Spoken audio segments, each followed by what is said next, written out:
Drove up to Grandpa's 1943 cabin on my 47 acres. Boom, 196 brand new houses staring back, picket fences shining, kids biking Heritage Circle, community pool sparkling, right where his workshop stood. Families grilling, living the dream, on my land. Blonde HOA. Karen screeches up in white Escalade. Your shack violates every rule. Trespassing on common area. Fix it to code or we condemn it days. 30 days. My grandfather's cabin. Family owned this land 80 plus years. I had the original deed in my truck. She wants me to beg for permits. Most people? Wave that deed, lawyer up day one. Me? Smiled, kept that deed hidden, and went silent. Let her collect millions in fees. Fire violations nonstop. Act like she owned everything until the day she dragged me to court. Then I revealed Grandpa's 1943 deed. What would you do? Comment, show deed immediately or wait for court. Her face when the judge saw those papers, nuclear meltdown. Stay tuned. It's wild. My name's Ezra Whitfield. Third generation carpenter. Second generation stubborn. First generation dealing with HOA insanity that would make my grandfather roll over in his grave. Grandpa Tobias bought these 47 acres in 1943 with lumber money. Every dollar earned splitting logs and hauling timber through Tennessee mud that could swallow a mule whole. That cabin sitting in the middle of Suburbia Central? Every board cut and nailed by hands that knew honest work, hands that built things to last centuries, not just until the next HOA meeting. The scent of cedar shavings still clung to his workshop walls, even 5 years after his passing. Sweet sawdust mixed with motor oil and the ghost of his Lucky Strike cigarettes. Or at least, that smell used to fill the air where his workshop stood, before some urban planning genius decided a community swimming pool with a water slide belonged exactly where Grandpa kept his table saw. I inherited the whole spread after his funeral. Hadn't visited much those last few years. Construction business keeps you moving from job to job, and grief has a peculiar way of making familiar places feel too heavy to bear. Should have checked on the place sooner. Property taxes seemed suspiciously low for years, but hell, who questions good luck when you're barely keeping your business afloat? That first morning back hit like a slap from reality's cold hand. Coffee on the porch used to mean listening to woodpeckers drumming against oak bark and watching the mist rise off the creek like nature's own morning prayer. Now it meant watching suburban kids splash in chlorinated water where I used to catch lightning bugs in mason jars. The sound changed everything. Instead of wind through pine needles, I heard the mechanical hum of central air conditioning units. Instead of deer moving through underbrush like whispered secrets, lawnmowers buzzed with the regularity of suburban heartbeats. Even the air smelled different. Less wild honeysuckle, more chemical lawn treatments and backyard barbecue smoke. Then came the white Escalade, rolling up my gravel driveway like a tank approaching enemy territory. Claudette Pemberton stepped out like she was walking a red carpet instead of the same rocks my grandfather had laid by hand in 1944. Blonde hair sprayed into absolute submission, designer athleisure that probably cost more than my monthly truck payment. Her perfume hit you from 15 feet away, a wall of artificial gardenias mixed with pure, concentrated entitlement, and what I swear was the scent of other people's money. Sir, I'm Claudette Pemberton, Millbrook Estates HOA president and licensed real estate professional. She handed me a business card thick as a poker chip. Your structure violates multiple neighborhood covenants and county regulations. This area is specifically zoned for temporary recreational vehicle parking only. She called Grandpa's hand-built foundation-solid cabin a recreational vehicle. The sheer audacity could have powered the entire subdivision's Christmas lights. You have 30 days to bring this structure up to current residential codes or face immediate legal action. Monthly HOA dues are $847, retroactive to the date you relocated your unit here. The way she said relocated, like I was some vagrant who'd wandered onto her personal kingdom instead of coming home to land my family had owned since before she was born. Her clipboard looked like a grocery list written by someone having a psychotic break. Non-conforming structure, $500. Unauthorized occupancy, $200. Landscape maintenance violations, $147. Failure to submit architectural plans, $300. 47 separate violations for a cabin older than rock and roll. Ma'am, my grandfather built this place in 1943. My family's owned this land for 80 years running. She flashed a shark smile, all teeth, no warmth. the kind real estate agents practice in mirrors. Sir, Millbrook Estates legally purchased this entire property through proper channels in 1994. If you believe you have documentation proving otherwise, I strongly suggest contacting our legal department immediately. That's when I knew something was rotten in subdivision paradise. You don't spend millions developing land without triple-checking ownership. Someone had convinced Claudette she was bulletproof, but her confidence felt performative, like she was reading lines from a script she didn't understand. Most people would have stormed inside, grabbed that deed, shoved it in her face, screaming about property rights. Hell, every fiber in my contractor brain wanted to do exactly that. But something held me back. Maybe 40 years of construction work teaching you to measure twice, cut once, or maybe Grandpa's voice echoing, "Son, when you're in a hole, first thing you do is stop digging." "I'll look into it," I said, keeping my voice steady as Sunday morning church bells. She handed me a packet thick enough to stop bullets. "Study these carefully. Your next violation could trigger immediate removal proceedings." Big mistake. Telling Claudette I'd look into it was like waving a red flag at a bull wearing designer athleisure and driving a vehicle worth more than most people's annual salary. Within days, I drove to Millbrook County Courthouse, a limestone monument to bureaucracy that smelled like industrial floor wax mixed with decades of legal arguments and broken dreams. The basement records department felt like a tomb, fluorescent lights humming their mechanical death song over filing cabinets that probably hadn't seen updates since Carter fumbled around the White House. The clerk looked like she'd been filing documents since Lincoln freed the slaves, gray hair pulled tight enough to give her a permanent facelift. "What's the parcel number, honey?" Back in construction school, they drilled property law into our heads. Every transaction creates a chain of title, chronological paper trails showing ownership transfers. I'd use this knowledge checking liens before renovation jobs because contractors who skip due diligence end up broke and bitter. If there's no recorded deed, the sale never legally happened. Simple as that. What I found in that musty folder made my hands shake worse than my first day operating a jackhammer on frozen concrete. No sale recorded after 1943. According to official county documents, Tobias Whitfield still owned every square inch of those 47 acres.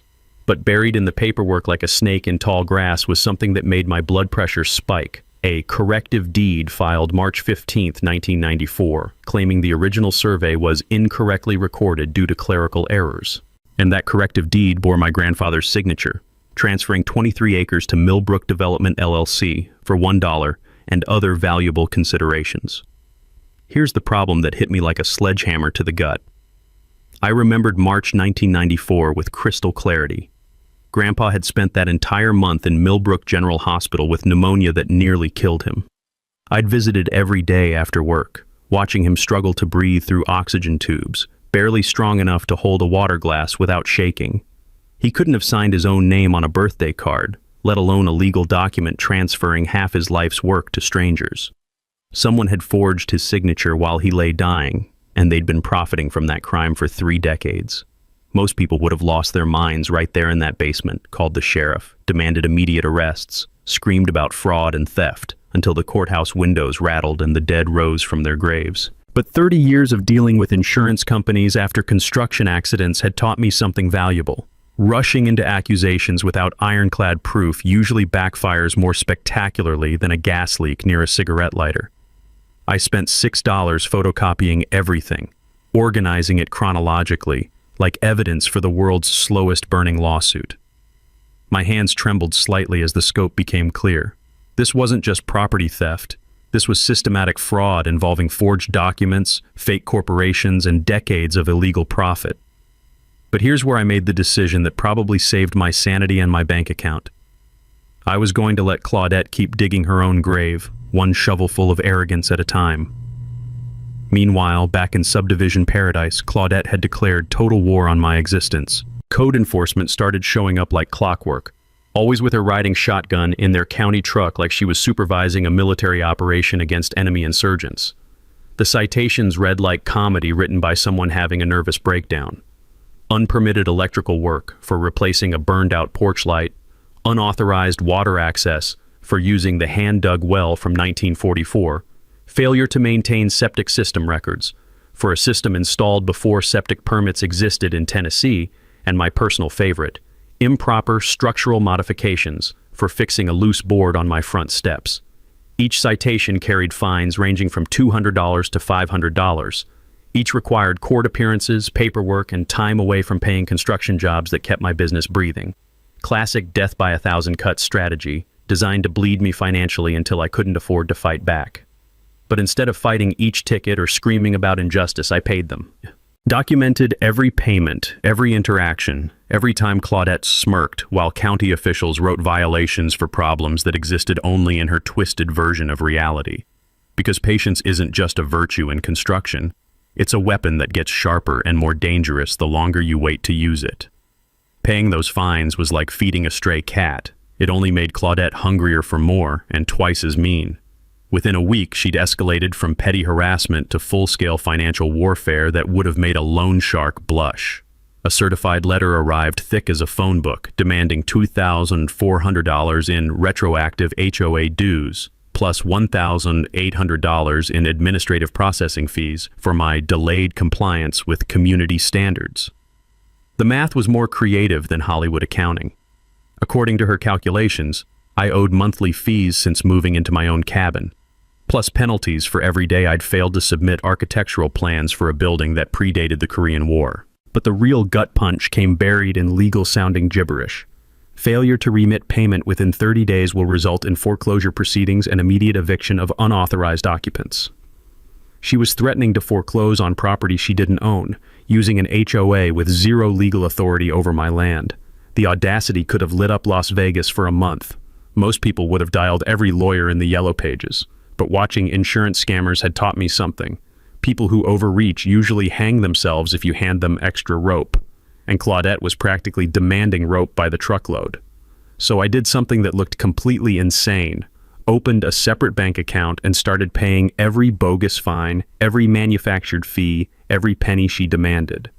Not because I owed it, but because each payment created evidence of systematic fraud that would look beautiful in federal court. Back home, things got stranger than a three-headed chicken. HOA maintenance crews materialized at all hours, men who moved like ex-cons, measuring distances and photographing my cabin like they were planning a heist.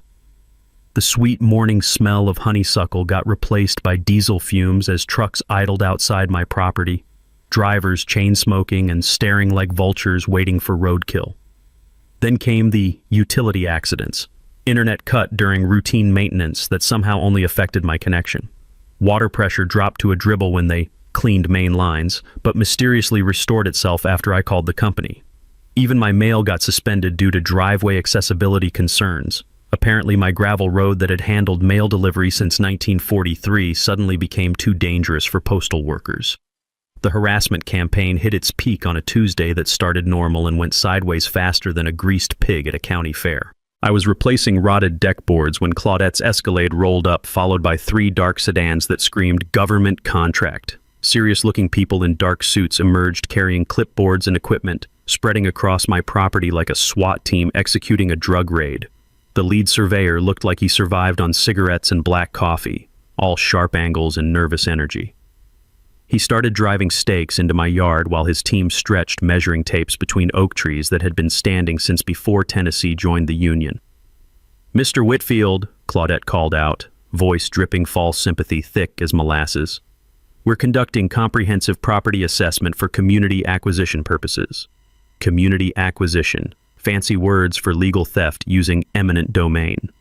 "Ma'am, this is private property. You're trespassing," I said, keeping my voice steady despite wanting to grab that surveyor's equipment and launch it toward Kentucky. Claudette's smile could have frozen hellfire. "Actually, we have county authorization. Court order signed yesterday." She handed me papers that looked official enough to fool most people. Embossed seals, fancy letterhead, the whole 9 yards.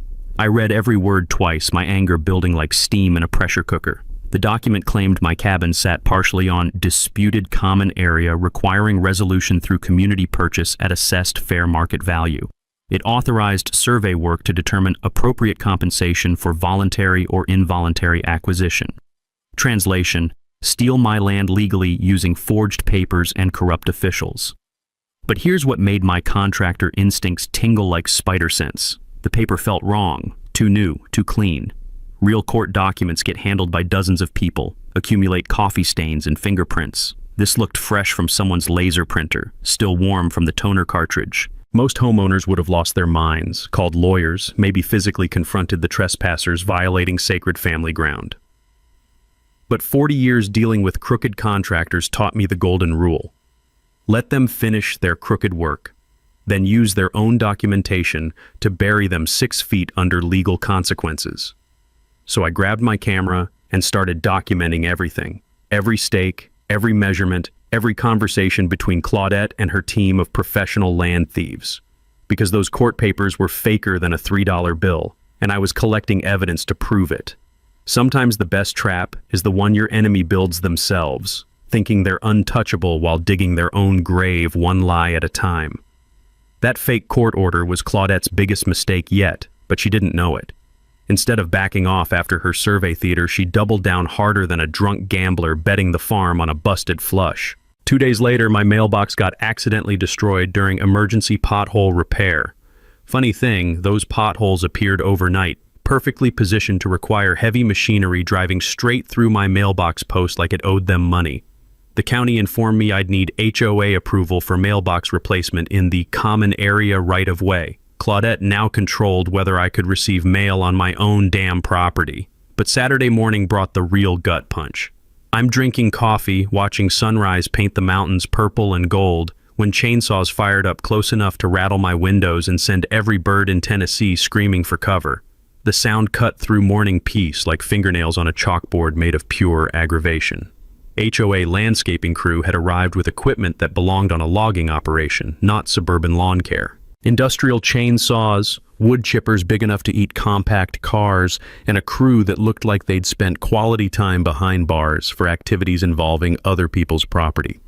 They were cutting down trees along my property line, ancient oaks and maples that had been standing since before electricity came to Tennessee, maybe since before Tennessee was even Tennessee. I grabbed my camera and headed outside, boots crunching through fresh sawdust that smelled like childhood summers and family memories being ground into mulch. The crew leader looked like he bench-pressed pickup trucks for fun, arms thick as fence posts and a face that had seen plenty of bar fights. He was directing workers to clear-cut everything within 50 feet of my cabin. "Morning," I called out over the mechanical screaming. "Those are my trees you're destroying." He looked up from his chainsaw, expression blank as fresh concrete. "Lady says they're diseased. Safety hazard to the community." "What lady?" "HOA lady. Blonde one with the fancy ride and attitude problem." Of course, Claudette had found a way to strip away my privacy while claiming public safety. Every falling tree opened sightlines from the subdivision, turning my sanctuary into a fishbowl for nosy neighbors and security cameras. But here's what her suburban brain couldn't comprehend. Those trees were landmarks from Grandpa's original 1943 survey. The lightning split oak marking my northeastern boundary, twin maples defining the creek line, the ancient hickory where he'd carved TW 1943 during his first winter, initials still visible under decades of bark growth. She was destroying evidence of my legal property boundaries while creating evidence of criminal vandalism. The massacre continued for 6 hours. Ancient giants crashed down like dominoes, each impact shaking the earth and my soul. Workers fed branches into wood chippers that screamed like demons, turning century-old trees into anonymous mulch. By afternoon, my private woodland looked like a war zone, stumps scattered like tombstones, raw earth torn and bleeding sap, silence where birds used to sing their morning prayers. But removing the tree line revealed something that made my blood freeze. A massive construction site behind the clubhouse, hidden until now by natural camouflage. Heavy machinery parked in military-precise rows, concrete mixers, steel beams stacked like giant pickup sticks. Foundation work for at least 30 more houses, plus a second pool, tennis courts, even what looked like a shopping complex. All being built on the remaining acres of my land. That evening brought the final insult wrapped in designer clothes and fake charm. Claudette knocked wearing a black cocktail dress that cost more than my truck, carrying expensive wine and a smile that would have made Satan himself reach for holy water. "Mr. Whitfield, I come bearing gifts. Perhaps we can discuss a mutually beneficial arrangement." She settled into Grandpa's kitchen like she owned it, crossing legs that probably required monthly maintenance payments. You're a reasonable man. Legal battles drain everyone. What if the HOA offered you $150,000 cash for a simple quit-claim deed? Clean, simple, no lawyers. 150 grand. For land worth over 3 million, containing timber older than the Constitution and water rights worth a fortune during droughts. Plus, she continued, we'd waive all fines and provide glowing references for future housing applications. Think of it as a fresh start. She thought I was some broke hillbilly who'd roll over for pocket change and a pat on the head like a good dog. Generous offer, I said. I'll need time to consider. Don't take too long. Real estate markets change faster than Tennessee weather. After she left, trailing perfume and condescension, I sat among tree stumps where moonlight used to filter through leaves older than my grandfather's grandfather. For the first time since this nightmare started, patience felt less like strategy and more like cowardice. Maybe it was time to stop letting her dig and start filling in the grave myself. That night, I couldn't sleep worth a damn. Kept thinking about those ancient tree stumps and the way Claudette smiled when she offered me lunch money for my birthright. Around 3 a.m., I gave up on sleep and headed to Grandpa's workshop, what was left of it after they built their chlorinated monument to suburban excess. His old tool shed still stood behind the cabin, untouched by HOA improvements, because even Claudette wasn't crazy enough to mess with a building that looked ready to collapse if you sneezed wrong. Inside, everything remained exactly as he'd left it 5 years ago. Rusty coffee cans full of bent nails that had probably been bent since Eisenhower was president. Hand tools worn smooth by decades of honest work. And in the corner, covered by a tarp that smelled like motor oil and old memories, a wooden crate I'd completely forgotten existed. The crate held Grandpa's surveying equipment from the early days, compass that still pointed true north, measuring chain with links worn thin, wooden stakes, and most importantly, his field notes written in careful handwriting that put modern chicken scratch to shame. I spread the yellowed papers across his workbench, comparing them to the forged 1994 deed by the light of a lamp that had been flickering since Carter was president. The contrast hit me like a sledgehammer to the skull. Grandpa's 1943 survey showed 47 acres total, every inch documented with the precision of a man who measured twice and cut once. But that forged deed, it only transferred 23 acres to Millbrook Development LLC. According to the math that made my heart race faster than a jackrabbit, I still legally own 24 acres, including the clubhouse where HOA meetings happened, the main pool where kids played Marco Polo, and 76 houses full of families who had no idea they were living on stolen land.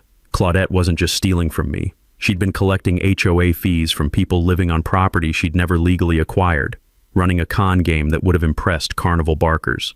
But the rabbit hole went deeper than a Tennessee coal mine. I fired up my laptop and started cross-referencing property records with Grandpa's original survey, matching every measurement and landmark he'd marked with his distinctive TW initials carved into boundary stones. The lightning-split oak they'd massacred yesterday? That tree marked the exact corner where my property extended deepest into their precious subdivision. The natural spring feeding their decorative pond, it originated on my land, meaning they'd been stealing my water rights for 8 years. Even their fancy entrance gate with its pretentious Millbrook Estates sign sat on a 20-foot strip that belonged to me. I spent the next 3 hours calculating numbers that made my hands shake with excitement instead of rage. Those 76 houses averaged $180,000 each in current market value. Total, $13.68 million sitting on my land. 8 years of HOA fees at $847 monthly meant $6.5 million collected illegally from residents who thought they were paying legitimate community dues. But here's the kicker that made me grin like a possum eating a sweet potato. She had no clue I knew any of this. Every bogus payment I'd made to her fake HOA fees, every manufactured fine I'd paid without argument, every time I'd smiled politely while she escalated her harassment campaign. She thought I was a broke hillbilly who could be bought, bullied, or buried under legal paperwork. She had no idea I'd been building a federal case against her, one documented felony at a time. The original survey revealed one more detail that made me want to dance on Grandpa's workbench. He'd been smart enough to register easements for creek access and mineral rights across all 47 acres. Even if someone legitimately owned parts of the subdivision, I controlled water access and anything valuable buried underground. Oil, gas, coal, or just plain old gravel for construction projects. But the discovery that made my night came in his personal notes, penciled on the back of a survey map.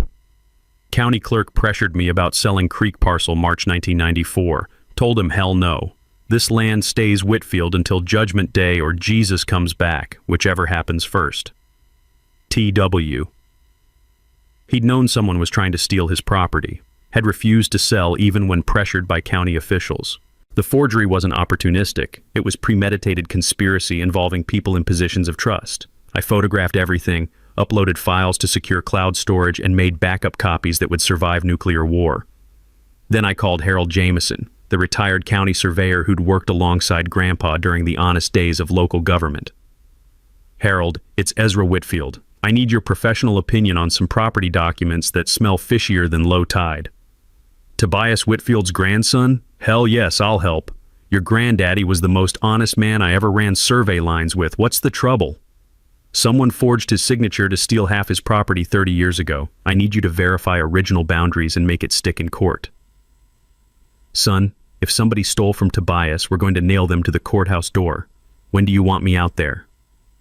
How about tomorrow morning? And Harold, bring your GPS equipment. We're about to prove fraud that'll make the evening news.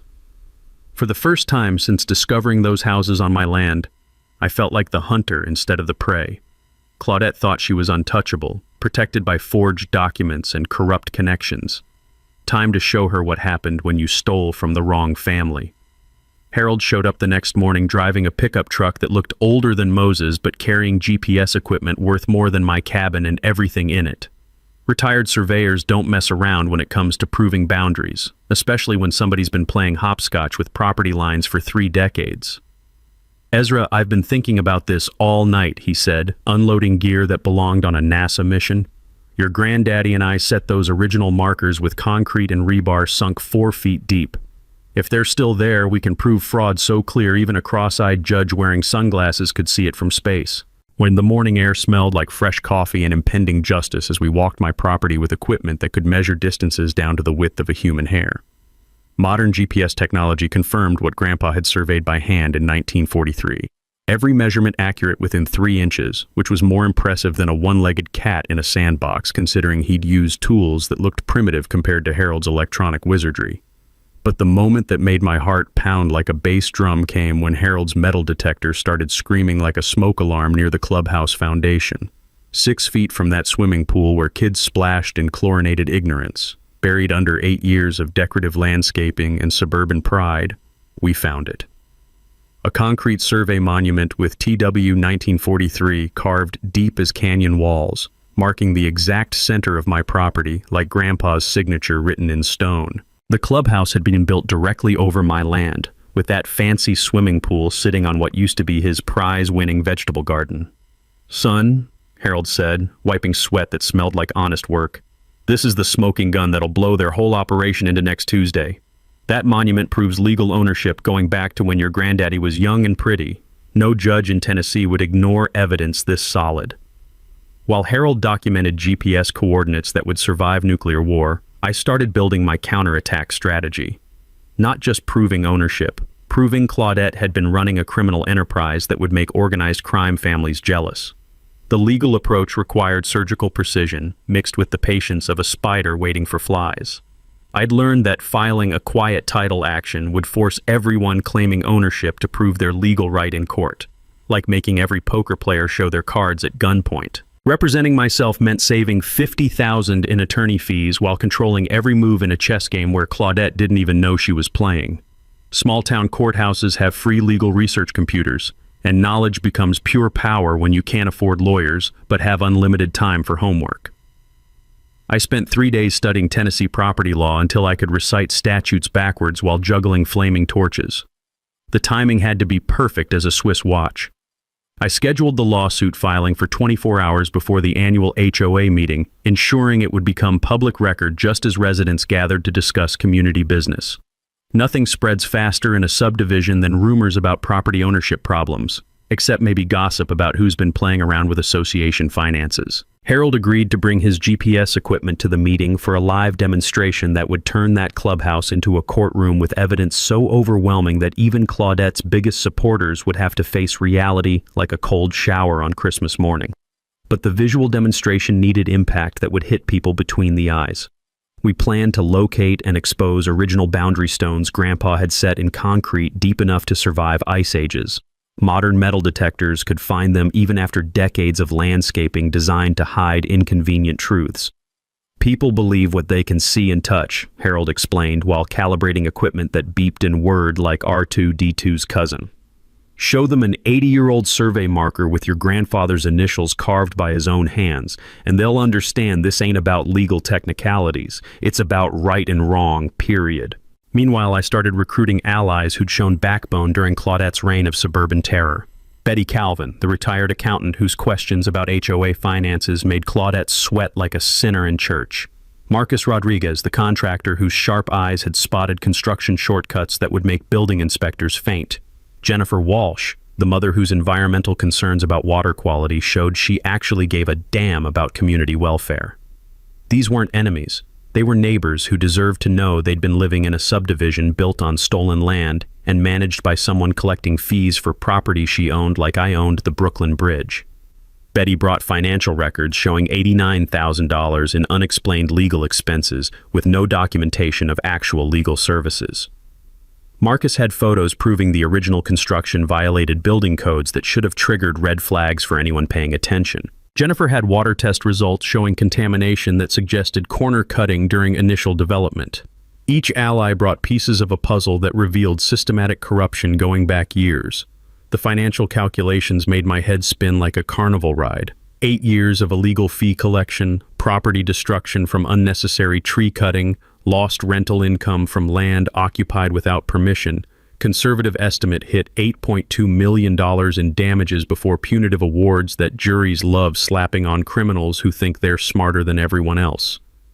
But money wasn't the real goal. I wanted justice for Grandpa, whose honest handshake deals had meant more than all of Claudette's fancy contracts combined. I wanted those families to understand they'd been victims, not participants. And I wanted everyone who'd helped steal my land to face consequences that would make future scammers think twice before trying similar stunts. The final piece involved documenting every crime Claudette committed while thinking she was bulletproof. Property fraud, extortion, criminal trespass, destruction of evidence, the list grew longer than a grocery receipt as she escalated her harassment. Each violation strengthened my case and increased potential prison time. By court day, I'd have evidence of enough felonies to put her away until flying cars became standard equipment. All I needed was one more public crime in front of witnesses who couldn't be bought, intimidated, or conveniently forgotten. The annual HOA meeting would be perfect. Filing that quiet title lawsuit was like throwing a live grenade into Claudette's suburban tea party. Within hours, my phone exploded with calls from panicked homeowners who'd received court notices claiming their property ownership was under legal challenge pending resolution of fraudulent documentation. The panic spread faster than gossip at a church social. Property values, mortgage complications, title insurance nightmares. Suddenly, everyone in Millbrook Estates was staring at paperwork suggesting they might be living on land stolen from some crazy hermit with a grudge and a lawyer. Claudette's response came swift and vicious as a rattlesnake defending a nest full of eggs. She hired a team of Nashville lawyers who descended on our little county like locusts wearing three-piece suits, filing emergency motions claiming I was a mentally unstable veteran attempting extortion through frivolous litigation against legitimate property owners. The character assassination campaign made my previous harassment look like friendly neighborhood barbecue invitations. Anonymous flyers appeared on every windshield in the subdivision, featuring my photo next to text claiming I was dangerous and had made credible threats against families with children. Complete lies, but effective enough to make soccer moms clutch their purses and cross streets when they saw me coming. But Claudette's genius move came disguised as community protection. She organized an emergency safety committee with authority to hire armed security for neighborhood protection during ongoing legal threats. Translation: professional surveillance of my every breath, funded by HOA dues from people who had no idea they were bankrolling my personal persecution. Within 48 hours, guards were stationed at the subdivision entrance like military checkpoints, screening everyone who visited my cabin. Mail delivery required security verification. Pizza drivers got interrogated like they were smuggling weapons instead of pepperoni. Even my nephew dropping off lumber for porch repairs faced a background check and 20 questions about his relationship with the occupant. The psychological warfare was designed to crush me financially and emotionally. Every trip to town meant running gauntlets of hostile stares and whispered conversations that followed me like bad cologne. The smell of fear and suspicion hung in the air thicker than humidity in August. But the real knife twist came when Claudette weaponized my business reputation. She contacted every construction client I'd ever worked for, spreading safety concerns about hiring someone involved in violent property disputes with documented mental health issues. 3 major renovation contracts vanished within a week, $30,000 in lost income, exactly when legal expenses were bleeding my savings drier than a creek in drought season. The timing wasn't coincidental. She was systematically destroying my ability to fund the lawsuit while positioning herself as a concerned citizen protecting innocent families from a dangerous lunatic. Meanwhile, I documented everything with the obsession of a man whose life depended on evidence. Photos of guards hassling my visitors, recordings of threatening calls from concerned residents who all seemed to share identical talking points and suspiciously similar vocabulary. Each desperate move strengthened my federal case like adding logs to a fire. The harassment escalated when county code enforcement became her personal attack dogs, showing up daily with violations that would have made comedy writers weep with joy. Unauthorized outdoor storage for keeping firewood beside my cabin. Improper composting procedures for doing exactly what Grandpa had done for 50 years. Structural modifications without permits for replacing a porch board that had been squeaking since disco was popular. But the mini twist that changed everything came during what should have been a routine inspection. I was replacing a broken window when the inspector arrived with Claudette riding shotgun, clipboard ready for another round of manufactured violations. But this time, something felt different. The inspector kept glancing nervously at Claudette, like he was afraid of disappointing a demanding boss instead of doing his actual job. That's when I realized the corruption went deeper than forged property deeds. After they left, I called a buddy who worked for the county and asked some careful questions about inspection procedures. Turns out, Claudette's brother-in-law had been appointed chief building inspector 6 months ago, right around the time harassment escalations began targeting my code violations. She hadn't just stolen my land. She'd infiltrated county government to use official authority against anyone who threatened her operation. The discovery led me to dig deeper into public records, where I found connections that made my blood run cold. The same Nashville law firm representing her HOA had donated heavily to the county commissioner's re-election campaign.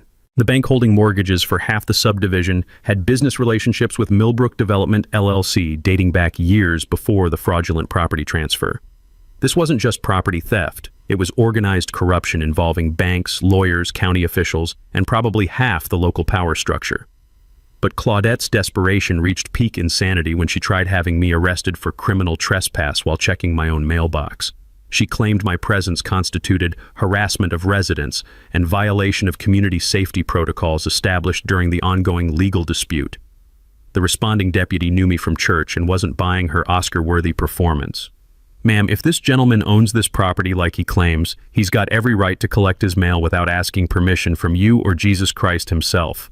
But her final card proved she'd completely lost touch with reality. She filed a restraining order claiming I'd threatened her during a violent confrontation that never happened, supported by witness statements from residents who'd been vacationing in Florida when the alleged incident supposedly occurred. The judge was skeptical, especially when I produced security footage proving I'd been 20 miles away buying lumber when she claimed I was threatening her life. But the temporary order still restricted my property access for 10 days, just long enough to interfere with evidence gathering before the annual HOA meeting. That's when I realized Claudette wasn't just evil or greedy. She was terrified. People don't risk perjury and witness tampering unless they're facing consequences that scare them worse than prison time. Which meant my patient strategy was working better than I dared hope. The restraining order got dismissed faster than a bad pickup line at a church social, but Claudette's desperation had reached levels that would have impressed a cornered wolverine with rabies and anger management issues. She'd moved beyond harassment into full-scale character assassination worthy of a political campaign run by Satan's marketing department. Fake social media profiles started popping up like weeds after rain, spreading rumors about my violent tendencies and history of threatening behavior toward women and children. Professional-looking posts claimed I'd been dishonorably discharged from the military for psychological issues and recently released from court-ordered psychiatric treatment. Complete fabrication, but effective enough that my nephew's teacher called asking if he was safe visiting his unstable uncle. The poison spread through social networks faster than gossip at a small-town beauty shop, reaching people who'd never heard of Millbrook Estates but now believed I was dangerous. But Claudette's nuclear option came disguised as community journalism. She contacted Channel 7 News with a story about a dangerous squatter terrorizing a peaceful suburban neighborhood, complete with carefully edited security footage showing me trespassing on private property and threatening innocent families. The footage was real but misleadingly edited. Me walking to my mailbox became stalking residents. Me photographing property violations became conducting surveillance on children. Even me waving to neighbors got twisted into making threatening gestures toward frightened homeowners. The news segment aired during prime time with the headline, "Suburban Nightmare When Neighbors Turn Dangerous." My face plastered across television screens throughout Tennessee, painted as an unhinged veteran who couldn't accept reality about property ownership. The reporter never contacted me for comment, never verified basic facts like who actually owned the land, never questioned why someone would spend 8 years building an elaborate delusion about property they supposedly didn't own. Journalism at its finest. The media hit piece triggered an avalanche of online harassment that made previous attacks look like gentle teasing. Death threats in my voicemail, vandalism of my truck parked in town, neighbors I'd known for years suddenly treating me like a convicted child molester at a playground. But the cruelest blow came when Claudette targeted the one thing that meant more to me than winning, my construction business. She created a fake website called Tennessee Contractor Watch, featuring my photo, business license number, and fabricated reviews claiming I'd stolen from clients, performed dangerous electrical work, and made inappropriate comments to female customers. The site looked professional enough to fool casual browsers, complete with fake Better Business Bureau complaints and forged court documents. Within days, my phone stopped ringing. 20 years of building a reputation for honest work got destroyed by lies that spread faster than truth could catch up. But Claudette made one critical mistake in her scorched earth campaign. She underestimated how much documentation I'd been collecting. Every fake social media post originated from IP addresses I could trace. Every forged review contained details only someone with access to my business records could know. Every anonymous threat used language patterns and spelling errors identical to HOA newsletters Claudette had written.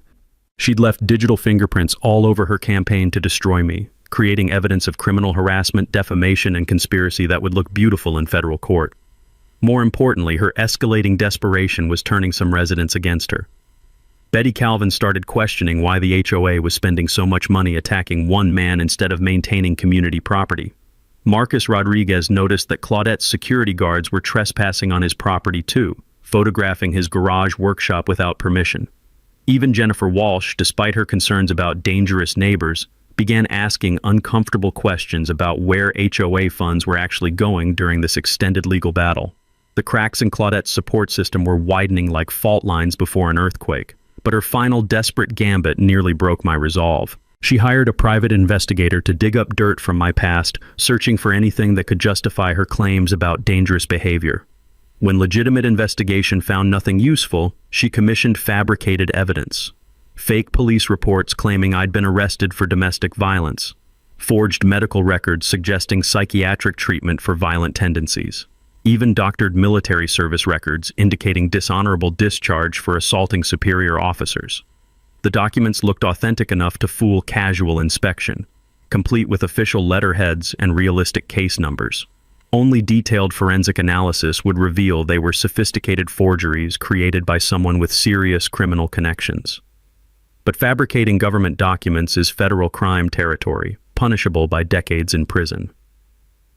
Claudette had crossed lines that would interest agencies with 3-letter acronyms and unlimited budgets for prosecuting document fraud. The night before the annual HOA meeting, I sat on Grandpa's porch, staring at the stumps where ancient trees used to filter moonlight, thinking about everything Claudette had done to destroy my life for the crime of existing on my own land. She'd stolen my property, harassed my family, destroyed my business, and tried to turn an entire community against me, using lies sophisticated enough to impress professional con artists. She'd committed enough felonies to earn life sentences in states with aggressive prosecution policies. But tomorrow, in front of 150 neighbors who'd been living on stolen land while funding her criminal enterprise with their HOA dues, I was going to end this war using the one weapon she couldn't forge, fabricate, or steal: the truth, backed by 80 years of honest documentation and modern technology that would prove every lie she'd built her kingdom on. Some battles are won with lawyers and lawsuits. Others require patience, preparation, and the perfect moment to reveal that your enemy has been digging their own grave while thinking they were building monuments to their cleverness. Tomorrow would be Monument Day.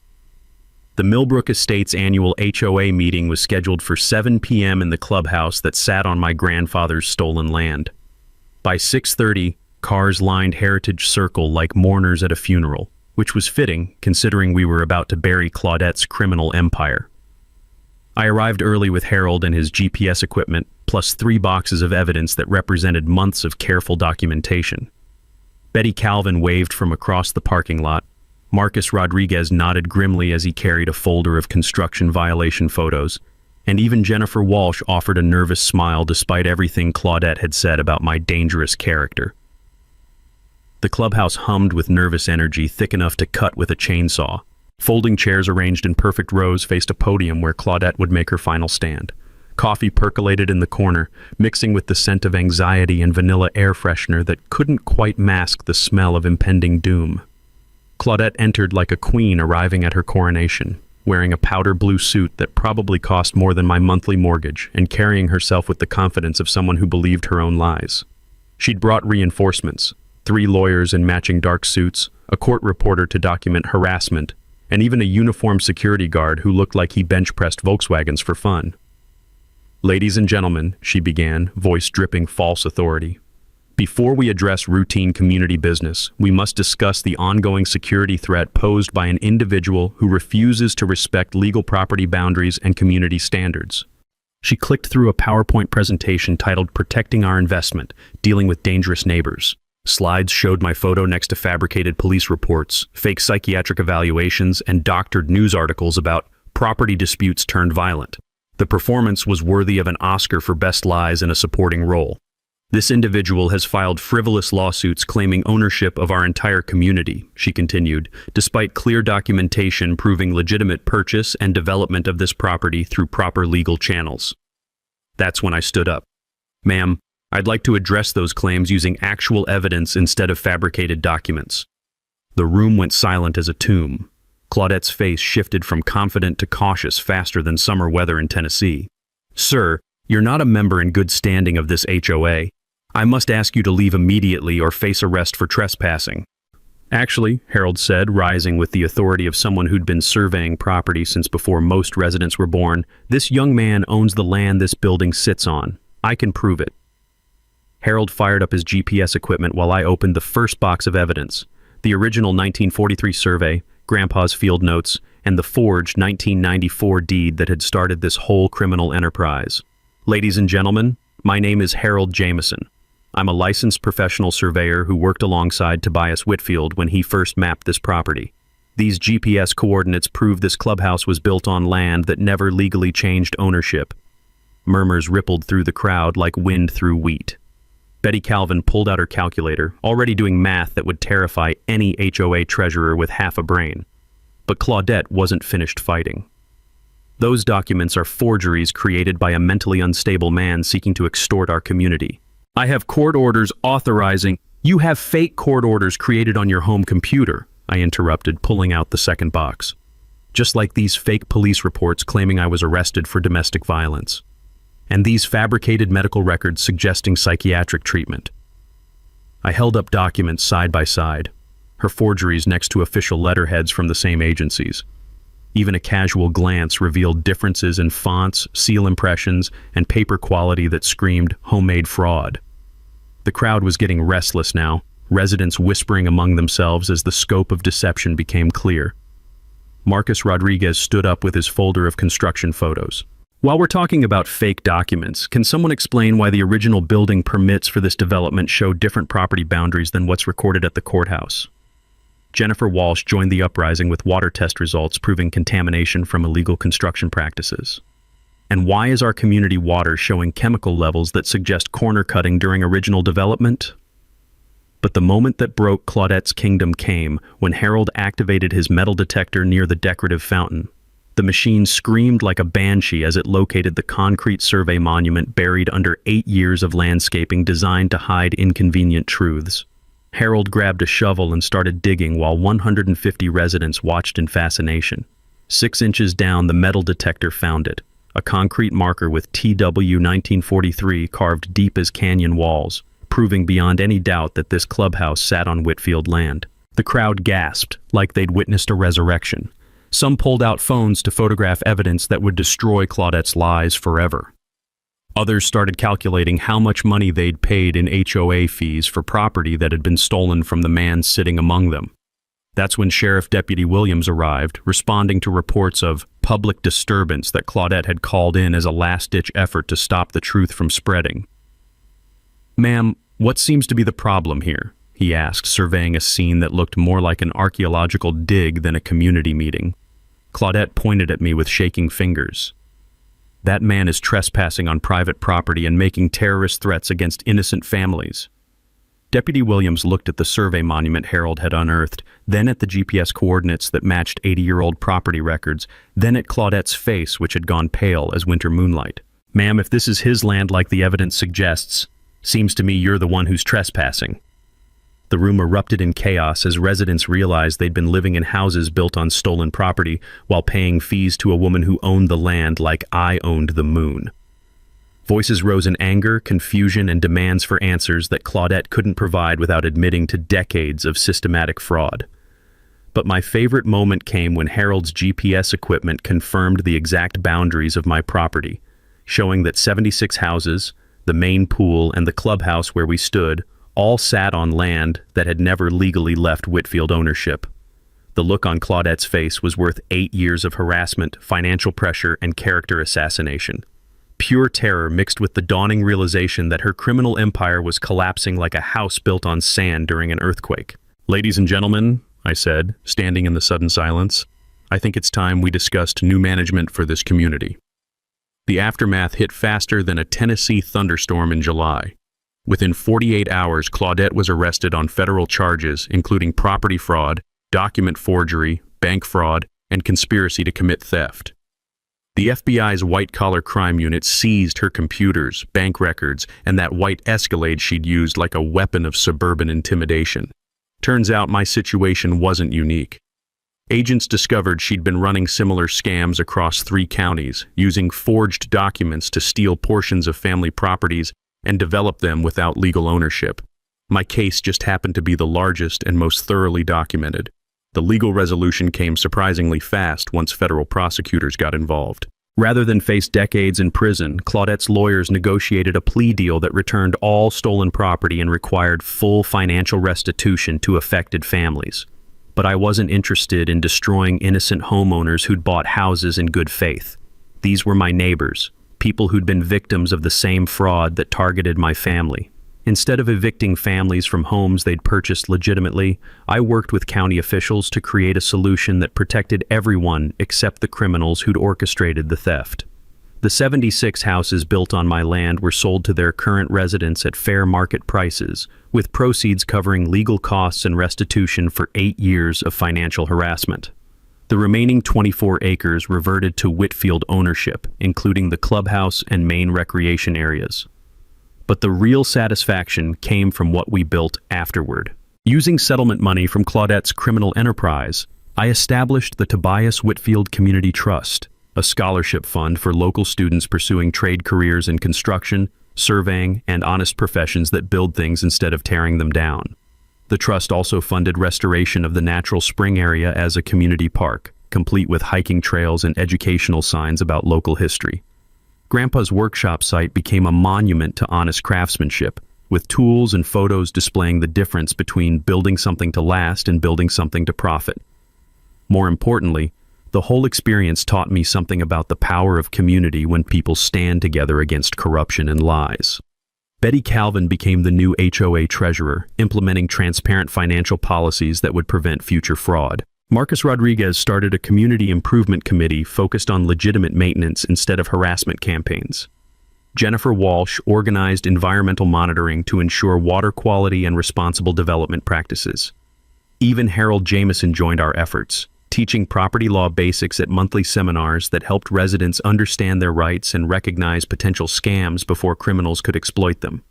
My construction business not only recovered but expanded significantly as word spread about my patience, integrity, and willingness to fight corruption no matter how long it took. Apparently, customers appreciate contractors who stand up for what's right even when it costs them personally. The broader impact reached beyond our little community. Tennessee legislature passed new laws requiring stricter verification of property transfers and mandatory audits for HOA financial records. Other states began investigating similar fraud patterns, leading to prosecutions that recovered millions in stolen property. Our story became a case study in law schools, teaching future attorneys how systematic documentation and patient investigation can overcome sophisticated criminal enterprises built on forged papers and corrupt connections. But the personal transformation meant more than any legal victory or financial settlement. From the isolated hermit avoiding conflict, I'd become someone who understood the importance of standing up for truth, even when it seems impossible to win. Grandpa's cabin transformed from a retreat into a gathering place where neighbors discussed real problems and worked toward honest solutions. The land stayed Whitfield property for another generation, but now it served the community instead of enriching criminals who mistook theft for legitimate business practices. Every morning I still drink coffee on the porch where Grandpa taught me to whittle and appreciate the value of things built to last. But now I'm surrounded by friends instead of enemies, honest neighbors instead of con artists, and the sweet satisfaction of justice served at exactly the right temperature. Sometimes the best revenge isn't immediate retaliation. Sometimes it's letting criminals dig their own graves while you collect evidence that will bury them permanently. Justice might take longer than anger, but it tastes better and lasts forever. You know, it's a situation with that Fortis and the $847 monthly fee. It makes you think about how this thing actually works. Claudia spent ages believing her own performance. The fancy legal language, the emergency meetings, on the violation notice. She was so convinced that volume and authority were the same thing. But when Harold brought out that metal detector at the HOA meetings and found that concrete marker with TW9043 carved into it, that's when everything she's built just collapsed.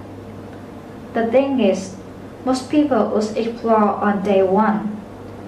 Lawyers, matrix, turn it into exactly the kind of emotional mess that HOA board know how to handle. But instead, he just wait, document everything, let her keep adding to pile up evidence against herself. Sometimes I wonder how many other situations like this are happening right now. People getting steamrolled by board that mistakes paperwork for actual authority. Have you dealt with something similar in your neighborhood? Maybe not for this, but that same kind of overreach where someone drunk on a little bit of power. If this story hit home for you, or if you know someone dealing with HOA problems, share it around. Stick with us here at the HOA Lab, because unfortunately, if the story isn't exactly unique, the situations have a way of working themselves out when people know what they are actually dealing with.